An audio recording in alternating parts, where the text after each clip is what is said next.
భవిష్యత్ ఉపాధి అవసరాలకు అనుగుణంగా సమగ్ర నైపుణ్యాభివృద్ధి వ్యవస్థను రూపొందిస్తున్నాం.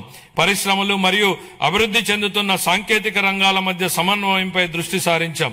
ప్రత్యక్ష అనుభవాల్ని కల్పించేందుకు అన్ని ప్రభుత్వ ఐటీఐలు 167 పరిశ్రమల భాగస్వామ్యంతో అవగాహన ఒప్పందాలు కుదుర్చుకున్నాయి. ఈ ఆర్థిక సంవత్సరంలో 9188 మంది శిక్షణార్థులు పరిశ్రమల్లో ప్రత్యక్ష శిక్షణ పొందగా ప్రభుత్వ ఐటీఐ విద్యార్థుల్లో 98% మందికి నియామకాలు లేదా అప్రెంటిస్ అవకాశాలు పొందారు. జూన్ 24 నుండి మా ప్రభుత్వం విద్యారంగంలో సమగ్ర ఫలితాలపై దృష్టి కేంద్రీకరించిన సంస్కరణలను ప్రారంభించింది.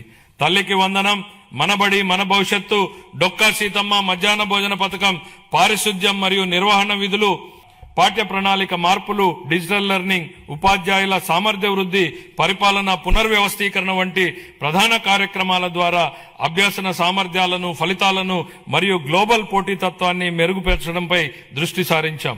పాఠశాల విద్యాశాఖకు 32,308 కోట్ల రూపాయలు, అందులో ప్రజా పాఠశాలల మౌలిక వసతుల సమగ్రాభివృద్ధికి 1,500 కోట్లు, ఉన్నత విద్యాశాఖకు 2,567 కోట్లు, నైపుణ్యాభివృద్ధి మరియు శిక్షణ శాఖకు 1,232 కోట్లు.